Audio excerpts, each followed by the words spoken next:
Now, the province continues to deal with a growing number of COVID-19 cases connected to long-term care homes. Cynthia Mulligan has been following this story for us. Cynthia.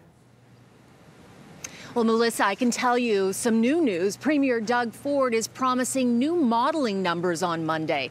The last projections released 2 weeks ago today predicted cases being much higher than have actually materialized. For example, 1,200 patients were projected to be in ICU by today, when in fact there are 245. So it will be very interesting to see what impact the last 2 weeks of social distancing have had on the new projections. Now, long-term care, as you mentioned, is still a big concern. Patients here make up about 13% of all provincial cases. 216 have died, but staff are also at risk.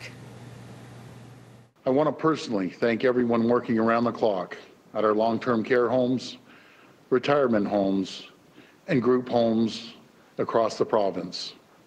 You're my heroes. You are the protectors of the most vulnerable.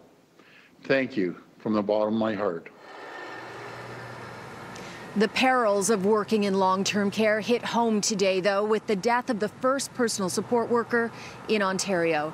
Christine Mendegarian worked in the Sienna Altamont Care community. She had been a PSW for 31 years. So far, 621 workers have tested positive for COVID-19, as well as at least 1,229 residents. Now, a massive issue has been protective equipment for workers. And I want to tell you about a conversation I had today with a PSW, a personal support worker, who worked for an agency. Now, he's afraid he's going to lose his job, so I'm protecting his identity. But I have verified who he is through one of his clients. He tells me he was sent into a long-term care home, but he quit when he was recently told not to wear a mask, even though residents were coughing. Now, this PSW says to me it's, quote, like sending a soldier with a gun and no bullets. We need PPE to fight this crazy, insane virus. Now, 2 days ago, the Ontario Nurses Association called for immediate access to PPE for long-term care workers. It's something the government is promising to be working on. The PSW is currently working for a second agency that sends him to up to 8 different homes a day, working with elderly clients. And he tells me he's only been given 10 masks to last 1 month. I asked the Associate Medical Officer of Health whether she thought that was sufficient. The issue to date has been that with the limited supply of PPE, it has been prioritized to acute care and now to long-term care and retirement homes. I think obviously 10 masks for a whole month is not very good. There are currently 829 people in hospital with COVID-19.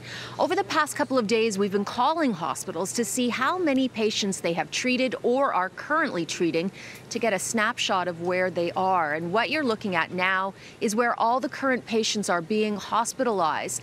And in the East, Michael Garron Hospital has treated 189 patients, far more than Sunnybrook or St. Mike's to date. West of the city, William Osler, which is Etobicoke General, and Brampton Civic have treated 751 COVID-19 patients. Trillium, which is Queensway, Mississauga, and Credit Valley, has treated 624. UHN, which represents Toronto General and Toronto Western, could not provide us with those numbers, but there are at least 63 patients there right now.